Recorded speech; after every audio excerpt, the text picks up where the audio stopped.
नमस्कार दोस्तों, दिनेश के वोरा प्लेटफॉर्म पर आपका स्वागत है।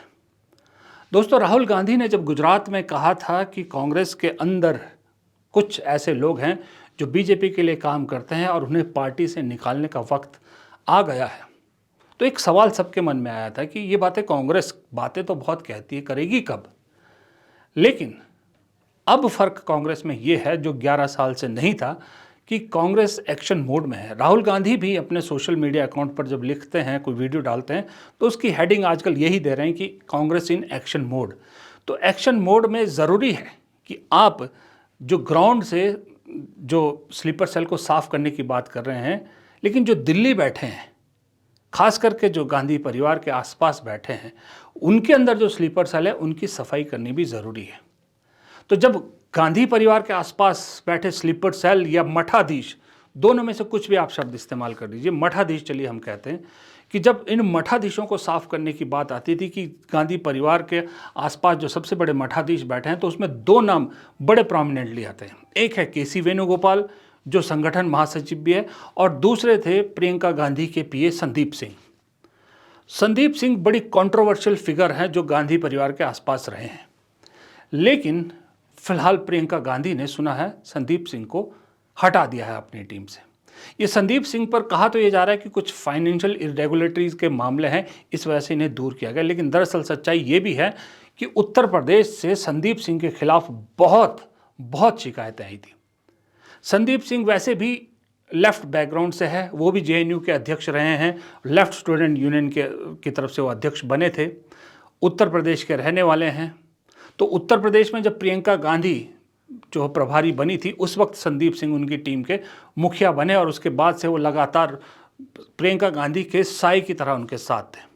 लेकिन उन पर बहुत आरोप लगे, यहाँ तक कि उत्तर प्रदेश की महिला कांग्रेस नेत्रियों ने भी उन पर आरोप लगाए थे, लेकिन फिर भी प्रियंका गांधी एक तरह से आंख बंद किए हुए थी। कहा जाता था प्रियंका गांधी उन पर कोई कार्रवाई नहीं करेंगी, लेकिन अब खबर यह है कि प्रियंका गांधी ने संदीप सिंह को अपनी टीम से निकाल दिया और संदीप सिंह पिछले 3 महीने से कहीं गायब है। ना सिर्फ संदीप सिंह जैसे और 2-3 लोग और थे प्रियंका गांधी की टीम में जो लेफ्ट स्टूडेंट यूनियन की पॉलिटिक्स से आए थे, और कुछ ऐसे भी थे जो थे तो एनएचआई से, राजस्थान से होकर आए थे, लेकिन वही संदीप सिंह के फॉर्मूले पर ही वो काम करते थे। संदीप सिंह जो है मेन रिंग लीडर थे, बाकी ये टीम सदस्य थे। तो ऐसे 2-3 लोगों की छंटनी प्रियंका गांधी ने कर दी है। प्रियंका गांधी ने शायद ये तय किया था कि पुराने ऑफिस से जब नए दफ्तर जाएंगी, जब वो अपना दफ्तर संभालेंगी, उससे पहले दफ्तर की सफाई करना ज़रूरी है। तो उन्होंने सफाई अभियान अपनी टीम से ही शुरू किया। तो अब कांग्रेस में ये कहा जा रहा है कि प्रियंका गांधी ने तो अपने मठाधीश या स्लीपर सेल जो भी है, स्लीपर सेल में इसलिए बोल रहा हूँ संदीप सिंह को, क्योंकि उत्तर प्रदेश में जब उन पर इल्ज़ाम लगते थे तो कहा जाता था कि एक संदीप सिंह और एक गुर्जर करके हैं, अब मैं पूरा नाम भूल रहा हूँ उनका, कि ये दोनों, कांग्रेस के लोग कहते थे ये दोनों बीजेपी ने बिठा रखे हैं कांग्रेस में, ताकि उत्तर प्रदेश में कांग्रेस उठ ना सके। इसलिए प्रियंका गांधी से वो सब करवाया जो उत्तर प्रदेश के इलेक्शन में भारी पड़ गया। 2017 के इलेक्शन में जब प्रियंका गांधी प्रभारी थी, उनको हटाने की मांग हो रही थी, हटा दिया। तो इसलिए उन्हें स्लीपर सेल की कैटेगरी में रखा जाता। अब सवाल ये उठ रहा है कि राहुल गांधी के पास जो सबसे बड़े मठाधीश बैठे हैं, जो राहुल गांधी और कांग्रेस कार्यकर्ता के बीच में एक बहुत बड़ी दीवार बन के खड़े हैं, वो है केसी वेणुगोपाल। लोग सवाल पूछ रहे हैं कि क्या केसी वेणुगोपाल कब हटेंगे? उनका तो कार्यकाल भी पूरा हो गया है। केसी वेणुगोपाल जो इलेक्शन मैनेजमेंट ग्रुप है, प्रियंका गांधी जिसको हेड करने वाली हैं, उसको बनने में भी रोड़ा बन रहे हैं, उस डिपार्टमेंट को खड़ा करने में भी रोड़ा बन रहे हैं, मैंने सुना है। लोग कह रहे हैं कि अब नंबर है केसी वेणुगोपाल को टाटा बाय बाय कहने का। लेकिन क्योंकि राहुल गांधी के साथ इतने सालों से रहे हैं और राहुल गांधी उन पर भरोसा करते हैं पूरी तरह से, तो माना यह जा रहा है कि राहुल गांधी, मेरे सोर्स जो बता रहे हैं कि राहुल गांधी केसी वेणुगोपाल के लिए कुछ ऐसा चाहते हैं कि जब केसी वेणुगोपाल संगठन महासचिव से हटें तो उसके बदले उन्हें कुछ ऐसा पद दिया जाए या ऐसी जिम्मेदारी दी जाए जो उनको भी खुश रखे और राहुल गांधी को भी लगे कि नहीं, मैंने उनको कुछ सही दिया है। तो ऐसे में केसी वेणुगोपाल की पहली चॉइस है कि मुझे केरल का अध्यक्ष बना दिया जाए ताकि मुख्यमंत्री के दावेदार के रूप में वो हो। लेकिन वहाँ केरल में पहले ही बहुत बड़े बड़े नेता हैं और ऊपर से अब तो शशि थरूर भी जो है पूरी तरह से बगावत के सुर में एक तरह से आ गए हैं।